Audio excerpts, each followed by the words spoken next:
오늘 우리에게 주시는 하나님의 말씀 요한복음 7장 40절에서 53절 말씀입니다. 요한복음 7장 40절에서 53절 말씀.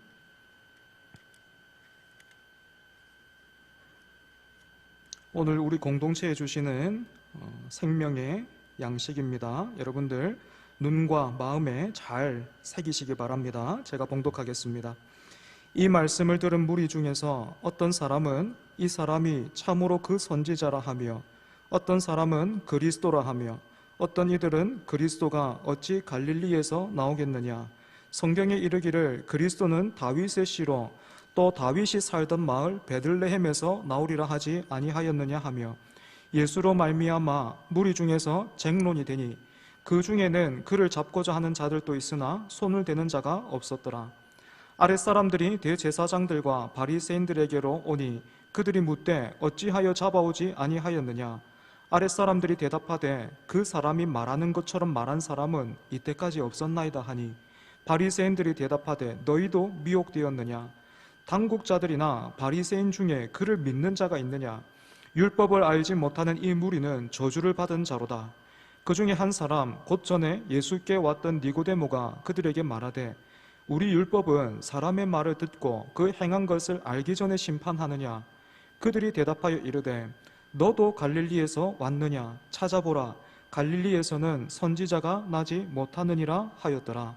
다 각각 집으로 돌아가고 예수는 감난산으로 가시니라. 아멘. 정확하지는 않지만 제가 중학생 때쯤에, 그러니까 지금으로부터 한 30년 전 정도 될 텐데, 한 친구가 교실에서 이런 말을 했습니다. 야, 앞으로는 물도 음료수처럼 사서 마시게 될 거다. 죄송합니다. 지금이야 뭐 물을 사서 마시는 그런 것이 낯설지 않지만, 그때만 하더라도 우리나라가 아프리카도 아닌데 무슨 물까지 사서 마실까 하는 그런 생각을 했습니다. 그러다 보니까 저를 포함해서 친구들의 반응도 각각 달랐습니다.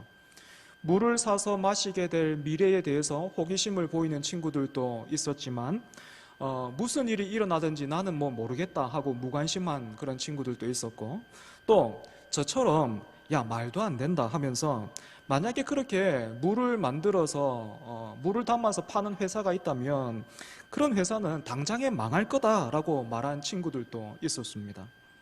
그런데 여러분, 오늘 우리가 읽은 이 본문을 보시면 예수님의 말씀을 들은 무리들 중에서 교실의 술렁거림과는 비교할 수 없는 뜨거운 토론과 그로 인한 분열이 일어나고 있습니다. 여러분, 도대체 예수님께서 무슨 말씀을 하셨길래 사람들이 이렇게 분열되고 있습니까? 오늘 본문을 중심으로 해서 가장 가까운 곳에서 그 이유를 한번 찾아본다면 37절과 38절을 꼽을 수 있을 겁니다. 여러분, 37절, 38절 한번 보시겠습니까? 제가 읽겠습니다. 명절 끝날 곧 큰 날에 예수께서 서서 외쳐 이르시되 누구든지 목마르거든 어떻게 해요? 내게로 와서 마시라. 또 어떻게 해요? 나를 믿는 자는 성경의 이름과 같이 그 배에서 생수의 강이 흘러나오리라 하시니. 구약의 다른 선지자들이나 랍비들은 어떤 말씀을 전달하거나 사람을 가르칠 때면 항상 말하는 자신이 아니라 다른 권위를 의지했습니다. 선지자들은 하나님께서 나에게 이렇게 말씀하셨다라고 외쳤고, 또 랍비들은 그 유명한 누구가 이렇게 말했습니다라는 말로 사람들을 가르쳤습니다. 하지만 예수님은 우리가 방금 읽은 것처럼 어떻게 말씀하고 계십니까? 내게로 와서 마시라, 나를 믿으라, 그렇게 말씀하셨습니다. 이때까지 예수님처럼 이렇게 말한 사람은 아무도 없었기 때문에 예수님의 말씀을 들은 사람들의 반응도 저마다 제각각이었습니다. 먼저는 40절과 41절에서 우리가 볼 수 있는 것처럼 어떤 사람들은 예수님을 가리켜서 모세가 예언했던 그 선지자 또는 그리스도다 이렇게 말했습니다. 사실 모세가 예언했던 그 선지자도 그리스도이신 예수님을 의미했지만 이 당시 사람들은 모세가 말한 그 선지자와 그리스도를 다른 존재로 생각하고 있었던 것 같아요. 그러니까 이 사람들은요, 예수님께서 하시는 말씀을 듣고 어느 정도 호의를 가지게 됐거나 믿게 된 사람이라고 말할 수 있겠죠, 그죠? 하지만 이와는 반대로 또 어떤 사람이 있습니까? 41절 중간부터 42절을 보시면 그리스도는 베들레헴에서 나실 것이다 라는 말씀에 근거해서 이 당시 갈릴리 출신으로 알려져 있었던 예수님은 절대로 그리스도가 될 수 없다라고 말하는 사람들도 있었습니다. 여러분, 이렇게 예수님에 대해서 지금 찬반이 나뉘어져 있지만 둘 다 어떻습니까? 단순히 감정적으로 나는 예수님이 좋아, 아니면 나는 감정적으로 예수님이 싫어, 이렇게 말하고 있는 것이 아니라 나름대로 성경에 근거를 두고 있다는 것을 우리는 알 수 있습니다. 그래서 여러분, 예수님을 향해서 모세가 말한 그 선지자라 또는 그리스도라고 그렇게 긍정적으로 호의를 가졌던 그 사람들이 예수님은 갈릴리 출신이기 때문에 그리스도일 수가 없다라고 그렇게 부정적으로 말한 사람들보다 뭔가 더 괜찮고 나은 사람인가 하면 그렇지 않아요. 예수님께 호의를 가졌던 사람이 예수님께 부정적인 반응을 보인 그 사람들과 비교했을 때 긍정적인 반응을 보인 이 사람들이 더 나은가 하면 그렇지 않다는 것입니다. 왜냐하면 반응이 찬반으로 나누어져 있기는 하지만 성경을 어렴풋하게 알고 있다는 점에서는 이 둘 다 똑같기 때문에 그래요. 예수님을 모세가 말한 그 선지자라고 말했던 사람들은 사실 모세가 말한 그 선지자가 바로 그리스도에게까지 이어져 있고 예수님을 가리키고 있다는 사실을 알지 못했습니다. 예수님을 향해서 그리스도라고 말한 사람들도 단순히 예수님께서 하시는 그 일들과 또 말씀을 들으면서 야, 저 정도면 깜이 되겠다, 기대해 볼 만한데 그렇게 느껴져서 그렇게 말한 것이지, 그리스도가 왜 오셔야 하는지, 왜 자신들에게 그리스도가 필요한지는 알지 못했던 것입니다. 사랑하는 여러분, 이처럼 성경을 어렴풋하게만 알면 적당하게 믿게 되고, 이런 사람들이 모여있는 교회는 오늘 본문에서 사람들 사이에 쟁론이 일어나고 있는 것처럼 별로 중요하지도 않은 것을 두고 싸우느라 언제나 시끄럽기 마련입니다. 저는 어려서부터 종교에 너무 빠지지 마라 라는 말을 들으면서 자랐습니다. 종교는 삶을 윤택하게 해주고 살아가는 데 힘과 위로를 얻는 하나의 방편일 뿐이니까 거기에 너무 빠지면 안 된다, 거기에 빠지면 사람이 이상하게 변하더라 라는 그런 말들을 많이 들었습니다. 여러분은 어떻게 생각하십니까?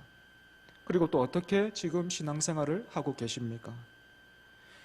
여러분도 알고 계시겠지만 저도 마찬가지로요, 이렇게 종교에 빠지면 안 된다라는 말이 무슨 뜻인 줄 압니다. 광신도가 되지 말라는 말이잖아요, 그죠? 그래서 지금도 교회에는요, 이 기독교라는 종교에 필사적으로 빠지지 않으려고 하나님과 줄타기를 하는 분들이 굉장히 많이 있는 것 같아요. 스스로 선을 정해둡니다. 성도들을 만나서 신방을 해보면 대부분은 그래요. 청년이나 어른이나 똑같더라고요. 스스로가 선을 정해둬요. 그리고 나는 이 정도로만 하기로 마음을 먹었으니까 그렇게 아십시오 하고 그냥 그렇게 말해버립니다. 교회와 하나님을 향해서 선전포고하는 거예요. 나는 그냥 내가 정한 선은 이 정도니까 이 정도로 하기로 마음을 먹었으니까 그렇게 알고 계세요. 목사님도 그렇게 알고 계시고 또 옆에 있는 지체들도 그렇게 알고 있고 또 하나님도 그렇게 알고 계세요. 여기서 선을 넘어오시면 저는 다른 교회를 알아볼지도 모르겠습니다. 이렇게 되는 거죠. 하지만 여러분, 그런 줄타기 신앙으로는요, 예수를 믿을 수가 없습니다.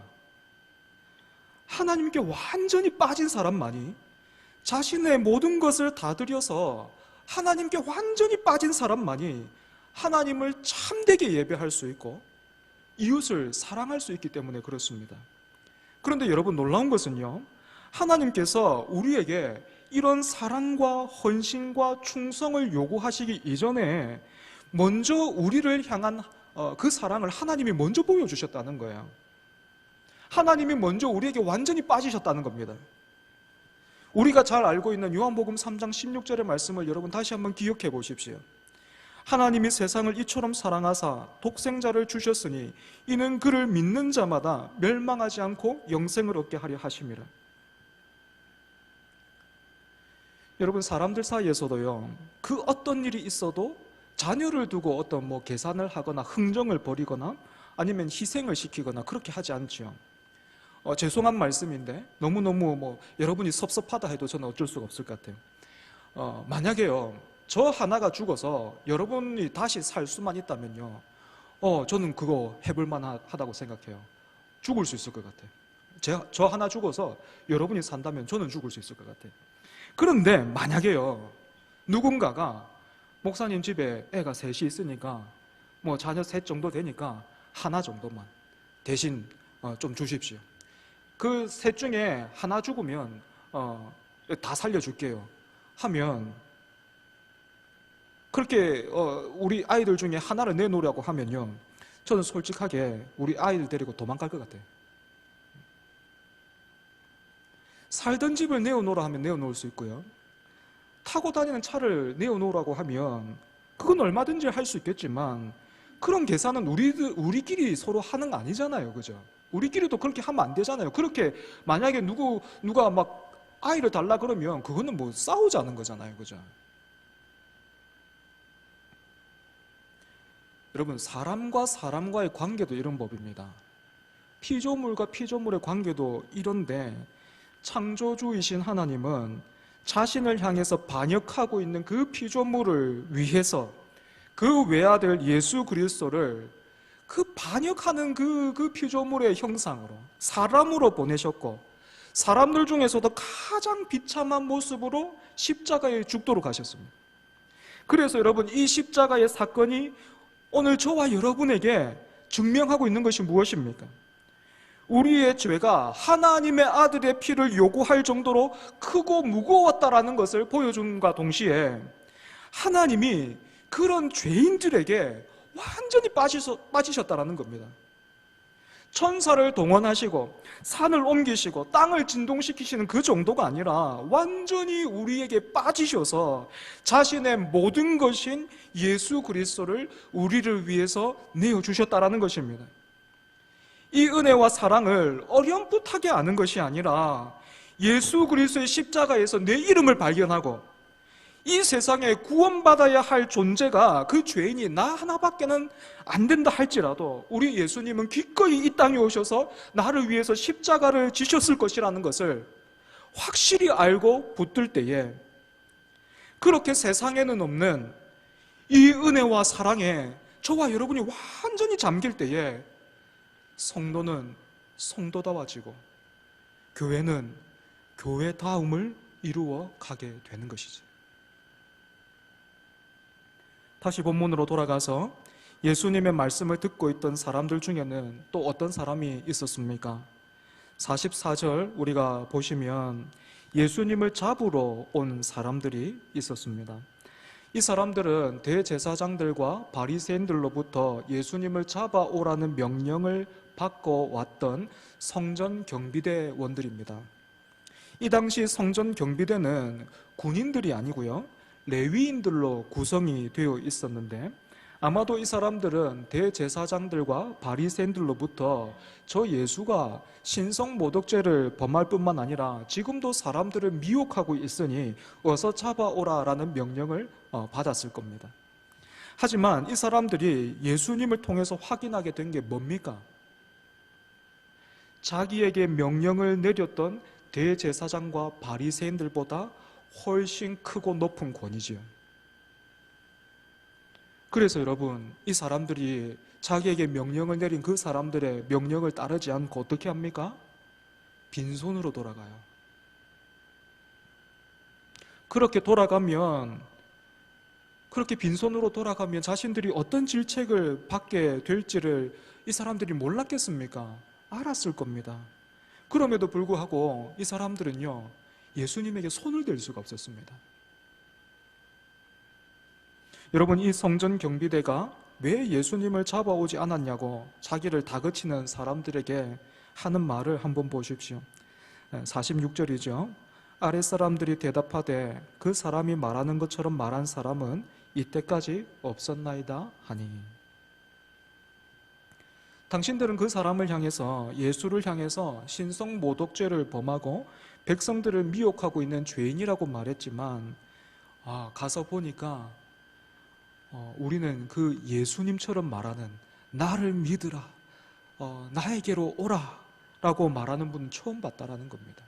단순히 신기하고 놀랍다라는 것이 아니라 그 처음 느끼는 그 권위를 이 사람들이 경험했다는 것입니다. 너무너무 귀한 고백이고 또 너무너무 값진 체험이기는 하지만, 여러분, 본문 53절 한번 보시겠습니까? 어떻게 되어 있습니까? 다 각각 집으로 돌아가고, 이렇게 되어 있죠.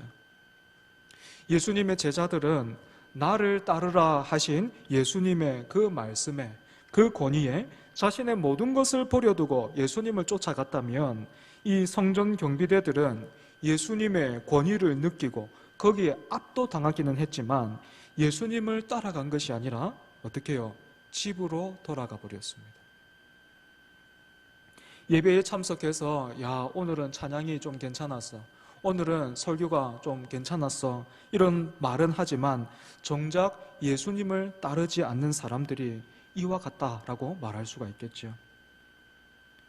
마지막으로 우리가 살펴볼 사람은요, 성전 경비대를 보냈던 대제사장들과 바리새인들입니다. 여러분, 답정너라는 말 아시죠? 답정너. 무슨 뜻입니까? 이런 의미라 그래요. 답은 정해져 있으니까 너는 대답만 하면 돼. 이걸 줄여서 답정너라고 해요. 그런데 예수님을 향한 대제사장들과 또 바리새인들의 모습이, 물론 예수님뿐만 아니라 그들과 함께 있는 사람들 가운데서 이 대제사장들과 바리새인들의 모습이 딱 답정너입니다. 예수님은 율법을 폐하러 오신 것이 아니라 완성시키러 오셨습니다. 그래서 종교 지도자들이 사람들에게 율법을 가르치고 말할 때면 그들이 말할 때마다 사람들은 무거운 짐을 지는 것 같았어요. 그런데 예수님께서 말씀하시면 사람들이 무엇을 경험합니까? 막 병이 났지요. 막 병이 났고 또 회복을 경험하고, 그래서 사람들이 너무너무 기뻐했습니다. 하지만 대제사장들과 바리새인들은 그렇게 사람들이 기뻐하는 모습을 보면서, 예수님께서 하시는 말씀과 하시는 일들을 보면서 이제까지 자신들이 만들어 두었던 이 조직과 틀이 이 예수로 인해서 위협을 받고 있다라고 느꼈습니다. 사실 이 사람들도요, 이 대제사장들과 바리새인들도 사실은 처음부터 어떤 조직을 만들려고 했던 것은 아닙니다. 하나님을 더 잘 믿고 말씀에 더 순종하고 싶다라는 그런 열심과 진심이 이 사람들에게는 있었습니다. 하지만 순수했던 그 열심은 어느샌가 사라져버렸고 그 결과 이들은 조직이 되어버리고 말았습니다. 아시다시피 조직은요, 한 가지의 목적을 이루기 위해서 모여있는 집단을 의미합니다. 이런 면에서는 교회도 하나님의 그 영광과 하나님을 예배하는 목적 아래에서 모인 조직이라고 말할 수도 있을 겁니다. 그럼에도 불구하고 저는 교회를 조직이라고 부르기보다는 공동체라고 부르는 것이 훨씬 더 옳다라고 생각합니다. 왜냐하면 조직에는요, 목적을 달성하기 위한 상하 관계가 존재하지만 공동체에는요, 질서를 위한 최소한의 권위를 가진 사람만이 존재하기 때문입니다. 그래서 교회는 답정너들이 우글대는 조직이 아니라 성경을 통해서 또 우리 믿음 가운데서 답은 언제나 내 안에 있는 것이 아니라, 우리가 아니라, 우리 중에 누가 되는 것이 아니라 예수 그리스도의 심을 알고 믿고 고백하며 붙드는 그런 공동체입니다. 그런데 여러분, 이런 공동체여야 하는 교회가요, 조직이 되는 건요, 조직으로 변하는 건요, 한순간이에요. 조직으로 변해버린 교회의 특징이 뭡니까? 답정너들이 여기저기 많다는 겁니다. 그러니까 예수님이 행하시는 일들과 말씀을 통해서 이 사람들이 자신을 돌아보지를 못해요.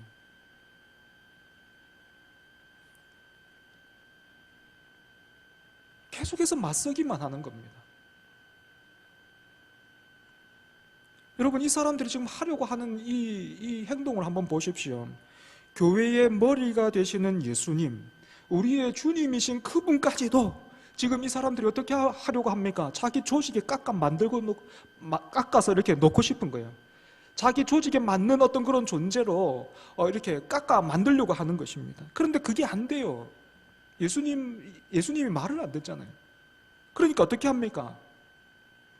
자기에게 있는 힘을 이용해서 예수님을 잡아들이려고 하는 겁니다. 그런데 그렇게 보냈던 사람도 빈손으로 돌아와요. 그러자 이 사람들이 여러분 이 동료 아랫 사람들에게 어떻게 말합니까? 우리 중에서, 그러니까 바리새인들이나 지도자들 중에서 저 예수의 말을 믿고 따르는 사람이 있더냐?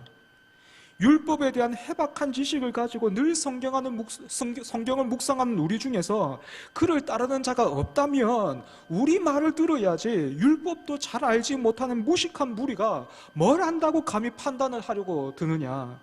간단하게 말하자면요, 시키면 시키는 대로 해야지 뭘 안다고 예수에게 죄가 있는지 없는지 너희들이 결정하려고 하느냐, 이렇게 말하고 있는 겁니다.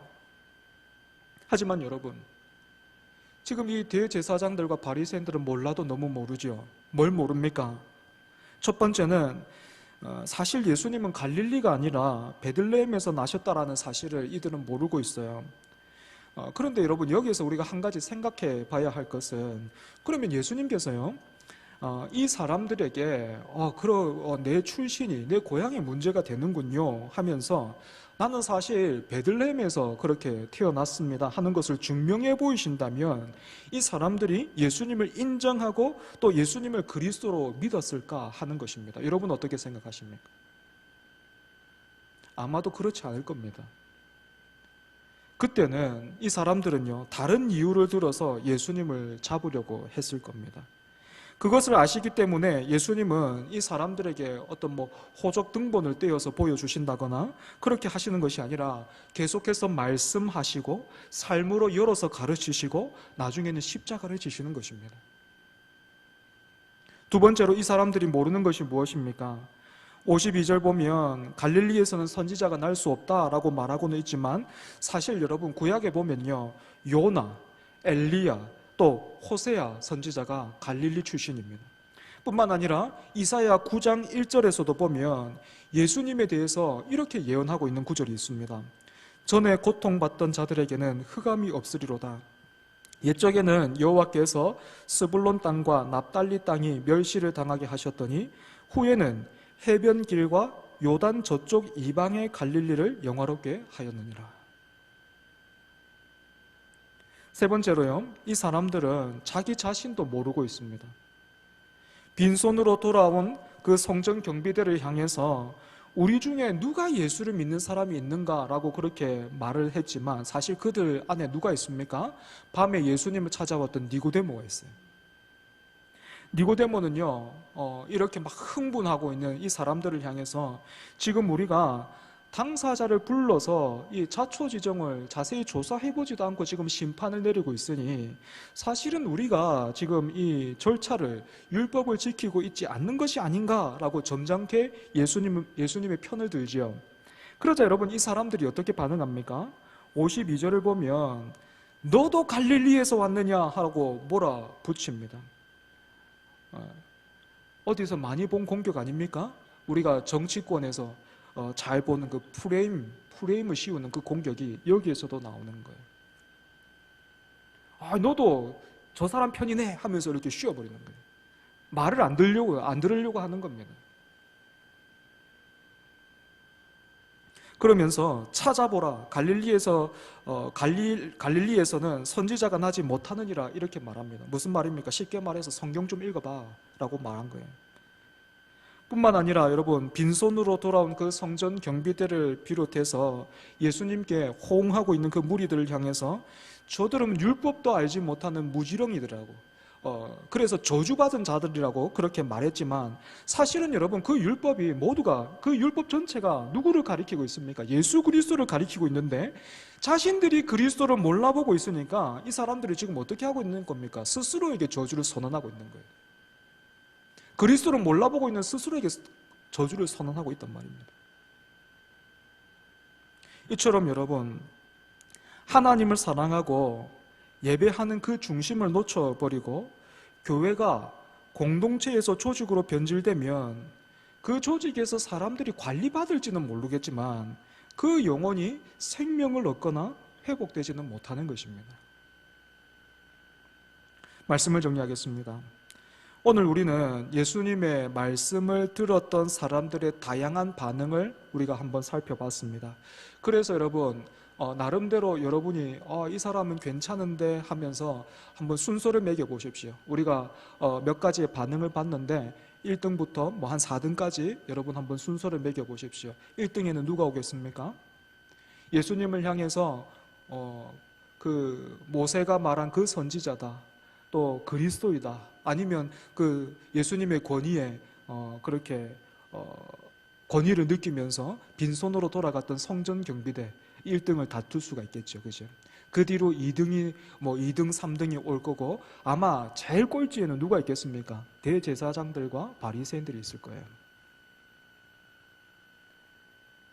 그런데 여러분 오늘 본문이 말하고 있는 바는 그래서 오늘 우리의 수준이 1번부터 4번 중에 몇 번째입니까? 1번, 2번 정도는 됩니까? 그 정도면 그래도 양호하고 3, 4번은 좀 위험해요. 여러분 그렇게 말하고 있는 내용이 아닙니다. 다시 여러분 본문 53절 한번 보십시오. 다 각각 집으로 돌아갔다.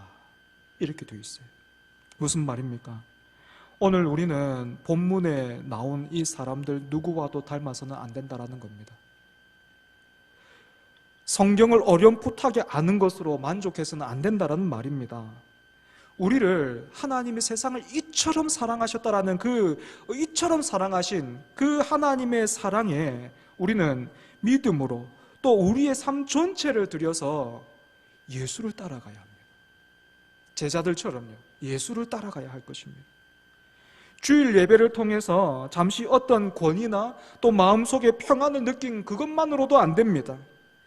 주일의 예배가, 오늘의 예배가 여러분의 삶의 예배로 이어져야 합니다. 계속되어져야 합니다.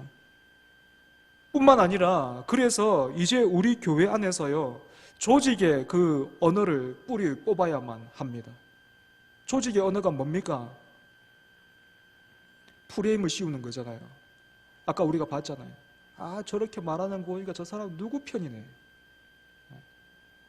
뿌리 뽑아야 합니다. 뿐만 아니라 제가 어려서부터 교회에서 많이 듣고 본 거, 성경대로 합시다, 은혜롭게 합시다라는 말이 저는 알고 보니까 성경을 펴놓고 이렇게 막 하나님이 어떻게 말씀하셨는지 거기에 순종합시다 그 말이 아니더라고요. 성경대로 합시다 하면 싸우자는 말이던데요. 은혜롭게 합시다 하면 그냥 막 다 덮고 넘어가자라는 그런 말이던데요. 여러분 뿌리 뽑아야 합니다. 저 누구 편이네. 뿌리 뽑아야 합니다. 성경대로 합시다, 은혜롭게 합시다라는 말이 싸워보자거나 다 덮고 넘어가자는 그런 말이 아니라 우리가 조직이 아니기 때문에, 우리가 하나님을 예배하는 공동체이기 때문에 이제 이 말이 우리 서로에게 이렇게 통용되어야 합니다. 함께 하나님을 바라봅시다. 함께 범사에 그에게까지 절합시다. 같이 기도합시다. 내가 기도하고 있습니다. 그런 의미로 우리 안에서 통용되기를 바랍니다. 말씀을 기억하면서 우리가 같이 찬송하겠습니다.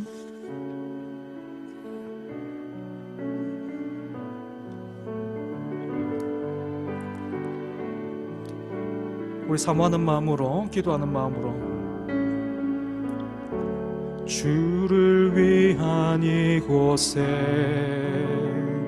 예배하는 자들 중에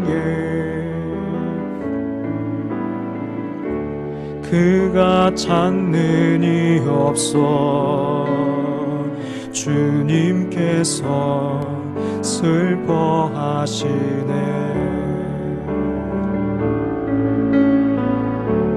주님이 찾으시는 그 한 사람 그 예배자 내가 그 사람 되길 간절히 주께 예배하네. 주 은혜로 이곳에 서 있네. 주임제 엎드려 절하네. 그 어느 것도 난 필요 없네. 주님만 경배해. 주 은혜로 이곳에 서 있네. 주임제 엎드려 절하네. 그 어느 것도 난 필요 없네. 주님만 경배해. 주를 위한 이곳에 주를 위한 이곳에 예배하는 자들 중에 그가 찾는 이 없어 주님께서 슬퍼하시네. 주님이 찾으시는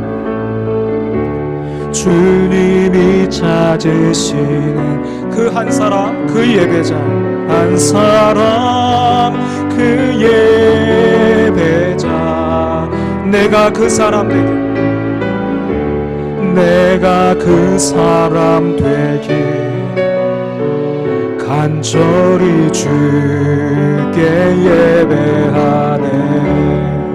주 은혜로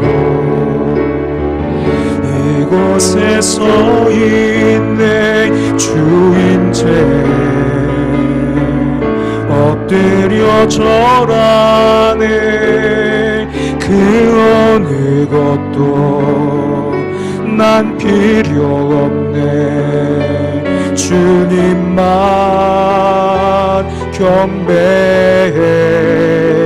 주 은혜로 이곳에 서 있네. 주임제 엎드려 절하네. 그 어느 것도 난 필요 없네. 주님만 경배해. 사랑하는 여러분, 이 시간 함께 기도했으면 좋겠습니다. 여러분, 우리가 함께 부른 이 찬송에서 우리가 알 수 있는 것처럼 하나님께서 우리 가운데 찾으시고 또 보시기를 원하시는 한 사람은 그 사람은 바로 예배자입니다. 예수님을 향해서 어느 정도 호응하고 예수님을 알아드리고, 여러분, 그 정도가 아니라 예배자의 고백이 무엇이었습니까? 그 어느 것도 나는 필요가 없습니다. 주님만 경배합니다. 주님께서 세상을 이처럼 사랑하사 독생자를 주신 그 사랑이 바로 나를 향해 있음을 알고 이제 내가 그 사랑에 화답하기를 원합니다. 믿음으로 살기를 원하고 그 사랑을 닮아 살기를 원하고 그 사랑을 전하며 살기를 원합니다. 그렇게 반응하고 나오는 그 사람을 찾으십니다. 그 한 사람 여러분 되어주시지 않겠습니까? 하나님께서 찾으시는 그 사람, 여러분이 되어 주시지 않겠습니까? 내가 그 사람이 되기를 원합니다. 내가 그렇게 되기를 원합니다. 하나님, 우리를 새롭게 해주시옵소서. 우리의 마음을, 우리의 귀를 다시 한번 여시고 새롭게 하여 주시옵소서. 그래서 참으로 우리가 하나님을 예배하는 예배자가 되게 하여 달라고. 그래서 하나님, 우리 교회가 조직이 아니라 언제까지나 하나님을 예배하는 공동체로 서 있게 해달라고. 조직의 말들을 뽑아내고 조직의 관계들을 그렇게 뽑아내고 공동체로 세워져 가는 그런 주의 몸된 교회가 되게 해달라고. 사람을 깎아 만드는 것이 아니라, 심지어는 하나님도 내 마음에 들게 깎아 만드는 것이 아니라 그 하나님을 바라보면서 우리가 서로 범사에 그에게까지 자라가기를 힘쓰는 그 일을 위해서 우리가 서로를 위해서 기도하고 기다려주고 참아주고 버텨주는 그런 공동체가 되게 해달라고 이 시간 여러분 사모함으로 함께 기도하겠습니다. 하나님 아버지, 은혜를 감사합니다. 하나님, 참으로 예수님께서 말씀하셨던 그 말씀을 통해서 여러 가지 반응들이 있었는데, 하나님, 그런 반응들에 우리가 그치는 사람들이 되지 않기를 원합니다. 주여, 하나님의 은혜를 더욱더 깨달아 알게 하여 주시옵소서. 하나님의 그 사랑을 더욱더 깨달아 알게 하여 주시옵소서. 예수 그리스도를 통해서 하나님의 나라를 보게 하여 주시옵소서. 예수 그리스도를 통해서 우리가 어떻게 살아가야 할지를 보게 하여 주시고 붙들게 하여 주시옵소서. 그렇게 하나님 아버지, 우리의 모든 것을 다 드려서 주님을 따라가는 그런 예배자가 되게 하여 주시옵소서. 그저 반응하고 호응한 것으로 그치는 것이 아니라 조직을 만들었다는 것으로, 하나님 그것으로 만족하는 것이 아니라 하나님을 참되게 예배하는 그런 공동체, 하나님을 영과 진리로 예배하는 공동체, 마음을 다하고 뜻을 다하고 힘을 들여 하나님 한 분을 사랑하는 그런 예배자, 그런 예배자가 되기를 사모하고, 그런 예배자가 되기 위해서 우리가 힘을 쓰고 서로가 붙들 수 있는 하나님 그런 공동체가 되게 하여 주시옵소서. 주여, 우리 가운데 은혜가 하여 주시옵소서.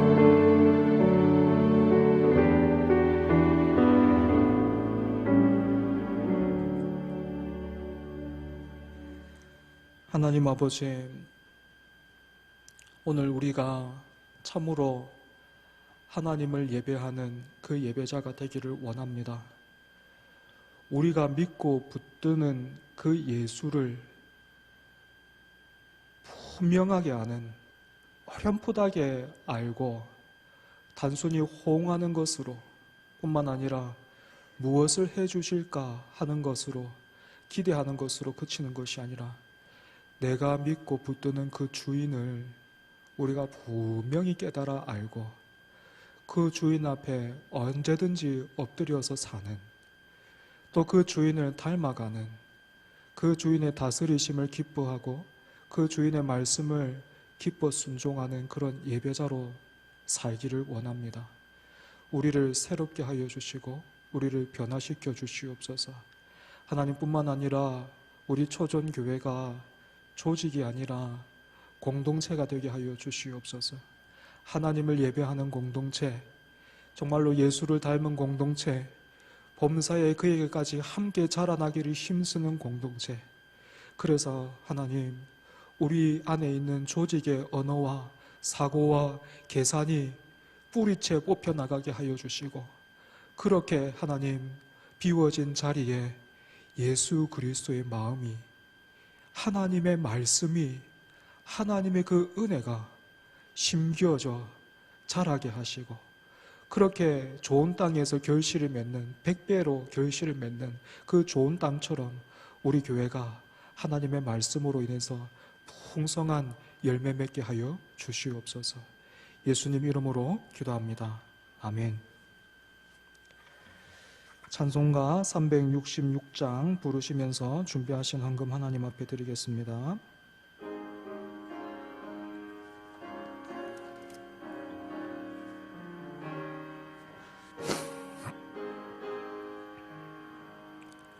어두운 내 내 눈 밝히사 진리를 보게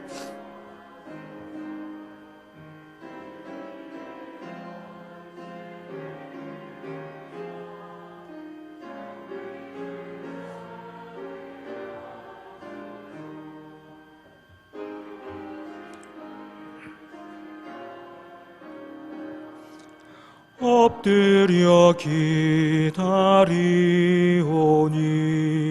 내 눈을 뜨게 하소서. 성령이여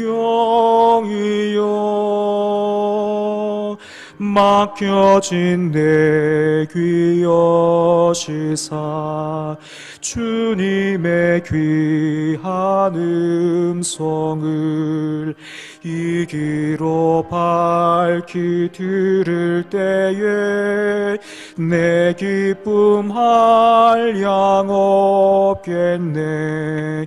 깊으신 뜻을 알고자 엎드려 기다리오니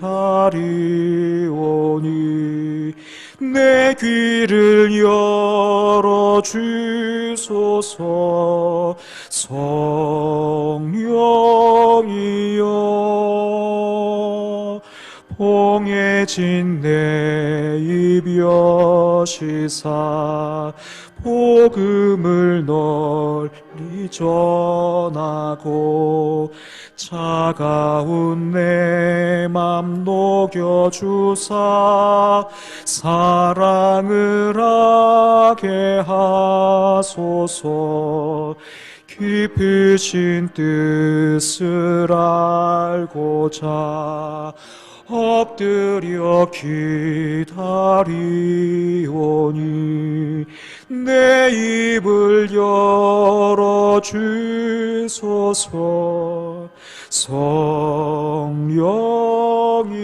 성령이여 하나님, 함께 드리는 예배를 통해서 우리의 마음과 우리의 귀와 우리의 입술의 주인이 하나님이심을 함께 고백하게 하시니 주님 감사합니다. 성령께서 언제든지 주장하시고 새롭게 하시고 은혜 주셔서 우리의 마음과 귀와 또 입술이 주님을 닮게 하시고 주님을 따라가게 하여 주시옵소서. 사랑하시는 또 사랑하는 우리 성도들과 함께 복되고 거룩한 주일을 맞이해서 같은 시간을 드리고 또 몸을 들여 하나님을 예배하게 하여 주시니 하나님 진실로 감사합니다.